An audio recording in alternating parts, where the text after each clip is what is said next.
Welcome to Signs Unscripted. I'm Robin Donovan, editor-in-chief, and with me today is... Hey, this is Pablo with Amigo Arts. And what's your full name, Pablo? Pablo Guerrero. Okay, we want to make sure that people can stalk you online. So Pablo, Yeah. how long since you started Amigo Arts? Probably around 2010. Okay. I started out as a kind of a freelance designer. I worked in the sign industry for a while and then branched out into my own thing and then started building stuff shortly after. Awesome. So one of the reasons I wanted to talk to you today is that we've had a lot of readers ask us for input and information for smaller sign companies, say 5 employees or less. So can you talk a little bit about what size you are? Oh yeah, we are definitely in that 5 or less. It depends on if you count family members that we coerce into coming for late installs or for calling my stepdad to come and help pick things up with me, all that kind of stuff. But yeah, generally we hover around 3 people. It's my wife and I, and then we have another fabricator that's kind of learning the ropes in the industry. Awesome. So as a smaller company owner, and I know you don't love titles, but we're going to let everyone know that you did start this company. You have a really solid Instagram following. And one of the things I think you've done really well is your promotion with multimedia and with video. And so I was hoping you could share with us some of your tips, like how you got started with that, what makes that cost effective and workable for you, and just let us know, like, how did you do it? Yeah, so it's definitely a learning process. I am kind of I guess I could say I'm kind of a tech nerd at night by heart. I like playing with all kinds of technology, all that kind of stuff. Love photography. I was an art major, so I got to play with a bunch of different stuff. But the social media has been a really awesome tool. But then it's also kind of one of those things where you kind of are a slave to it sometimes if you want it to be successful. And I would say, I would say from where we're at, our content is pretty successful. It didn't start that way. It literally started when I started the business in the garage, and I was like, what's this Instagram thing? And what's this Facebook thing? And so I would, take a picture of something and post it online, get my 5 likes and get all excited and constantly look to see what people are saying, if at all, anybody's saying anything at all. But yeah, it's definitely, it's one of those things that I think is super useful because if you already got a computer and a phone, and sometimes just a phone, you can kind of win if you want. A smartphone. It just depends on how much. Yeah, a smartphone. Yeah. And that's what makes it really easy. Like now the phone technology for cameras and stuff is ridiculous. So a lot of our photography, I'd say probably for photography, probably 80% is done off of our phone. The other 20% is like, if it's a real fancy picture, it's done with an SLR camera, which is basically one of those fancy cameras. For people that don't know what that is, it's basically one of the fancy cameras that has an interchangeable lens.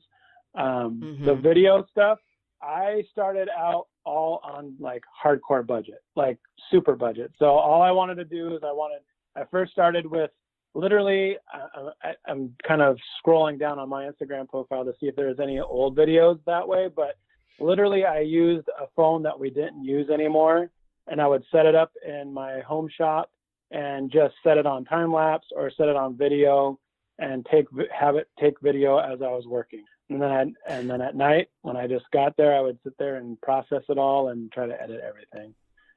So let's dig down into that a little bit, because I know that some people are going to want to know like exactly how you set it up. So if you're taking a picture or you're taking a video of yourself working, was someone holding the camera or did you have it like kind of propped up? Oh yeah, no, definitely. So I would say if there was a couple, if the tools that I would say that are like, if you already have your phone under $100, what I would get for tool wise, I would get a tripod, like a normal fixed tripod, like, you can get them for $10 on Amazon. That's adjustable. That way you can get it up and down a little bit more. And then they have these ones, the familiar name is called a Gorilla Pod.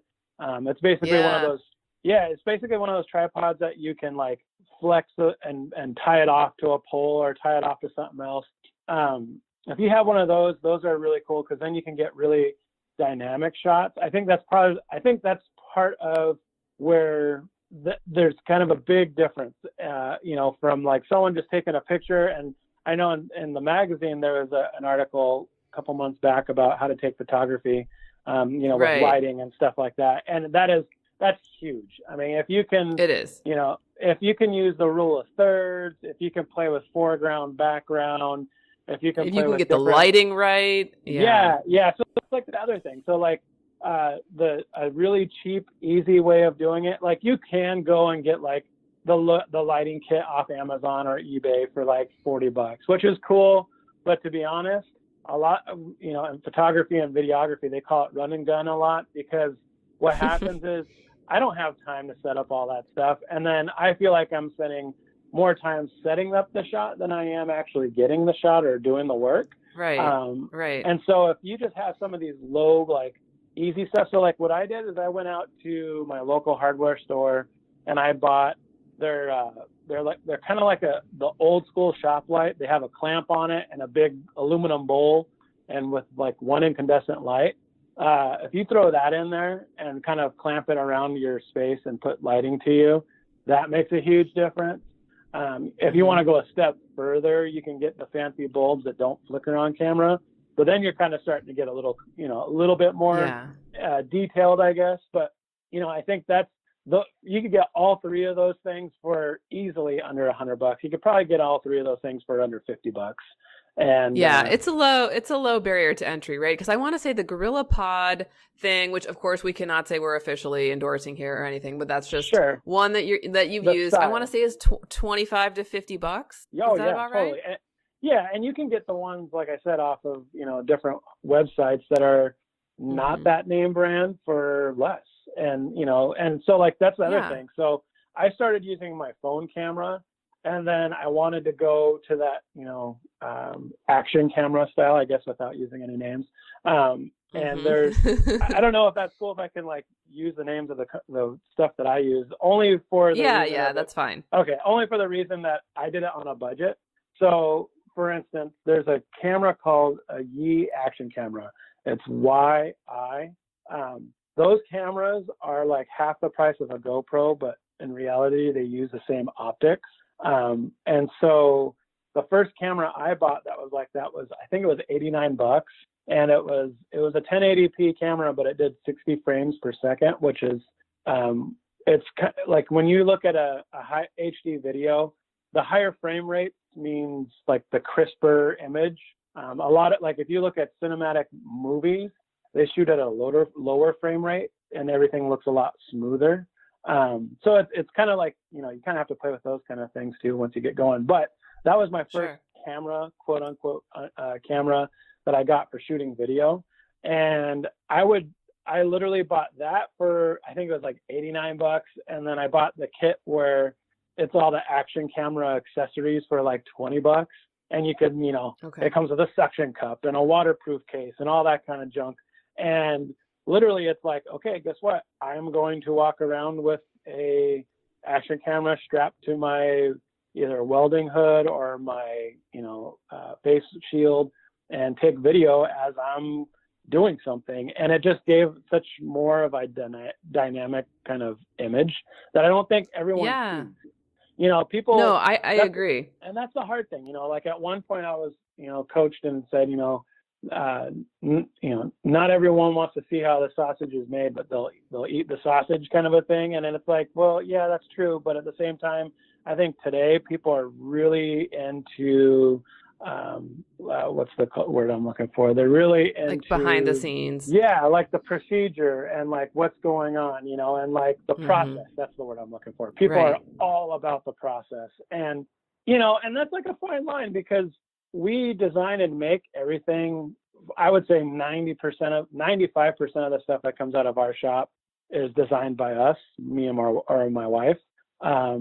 And, we don't want to give away all our secrets, but let's be honest. It's like everything's been made before for the most part, or with different techniques, so.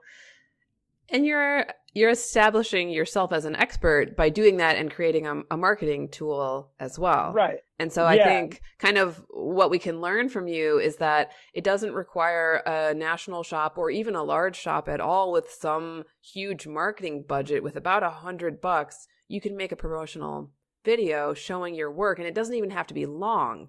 Right. And I can tell you from a reader survey that we have in progress right now of different people who interact with Signs of the Times that YouTube, so far, YouTube is the leading social media source for people to get sign industry related information. And I think that's really, really interesting. So Pablo, thank you so much for your time today. If people want to check out your shop, can you give us your URL? Oh, yeah. So it's amigoarts.com. So it's AMIGOARTS.com. Or if you want to find us on Instagram, it's at amigo_art. And obviously we have a YouTube channel too, and Facebook, all that kind of stuff. It's all the same name. So check us out, see the stuff that we're working on. Yeah, thank you so much, Pablo. I appreciate the time. No problem. Thank you.